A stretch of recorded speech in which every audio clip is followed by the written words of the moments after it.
RK Puram division కిల్లా మైసమ్మ దేవాలయంలో అమ్మవారికి పట్టు వస్త్రాలు సమర్పించిన మంత్రి సీతక్క బోనాల పండుగను అత్యంత వైభవంగా కాంగ్రెస్ ప్రభుత్వం నిర్వహిస్తుందని సీతక్క తెలిపారు. రాష్ట్ర ప్రజలపై దేవతల దీవెనలు ఉండాలని మంత్రి సీతక్క తెలిపారు. బోనాల కోసం రాష్ట్ర ప్రభుత్వం 25 కోట్లు కేటాయించిందని ప్రజలందరూ సంతోషంగా పండుగ జరుపుకోవాలని ఆకాంక్షించారు. ఈ కార్యక్రమంలో మాజీ MLA కిచ్చనగారి Lakshmanareddy, Congress party senior నాయకులు దీప భాస్కర్ రెడ్డి, చిలక ఉపేందర్ రెడ్డి, ఇతర కాంగ్రెస్ నాయకులు తదితరులు పాల్గొన్నారు.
తరతరాలుగా మనం నిర్వహించుకునేటువంటి పండుగ బోనాల పండుగ. మరి అతి పురాతనమైనటువంటి ఈ పండుగ మన పూర్వీకులు వందల సంవత్సరాలుగా నిర్వహించుకుంటున్నటువంటి పండుగ.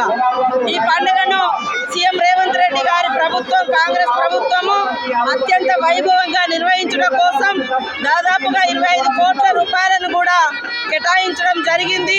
అదే కాకుండా హైదరాబాద్తో పాటు చుట్టుపక్కల ఉన్నటువంటి ప్రముఖ దేవాలయాలకు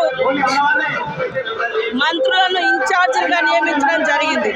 ఈ యొక్క ఆర్కేపురం మహేశ్వరం కాన్స్టిట్యున్సీలోని కిల్లా మైసమ్మ తల్లికి మరి పట్టు వస్త్రాలను సమర్పించి అధికారిక పూర్వకమైనటువంటి మరి గౌరవాన్ని పూజలు నిర్వహించడం కోసము ఇక్కడికి నన్ను ఇన్ఛార్జిగా ఇవ్వడం జరిగింది.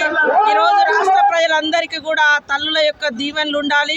హైదరాబాద్ ప్రజలు కానీ, రాష్ట్రంలో ఉన్నటువంటి ప్రజలు కానీ అందరూ సుఖ సంతోషాలతో ఉండాలని, పాడి పంటలతోటి ప్రతి ఇల్లు సంతోషంగా వర్ధిల్లాలని కిల్లా మైసమ్మ తల్లిని మొక్కుకోవడం జరిగింది. అందరికీ, తల్లులందరికీ మొక్కుకుంటూ రాష్ట్ర ప్రజలకు, హైదరాబాద్ ప్రజలందరికీ కూడా మరి బోనాల శుభాకాంక్షలు తెలియజేస్తాం. అది ఖచ్చితంగా మేము డిస్కస్ చేస్తాం. ఇప్పుడైతే పండుగ నిర్వహణ కోసం 25 కోట్ల రూపాయలను మన సీఎం రేవంత్ రెడ్డి గారు మరి బోనాల పండుగ కోసం కేటాయించడం జరిగింది.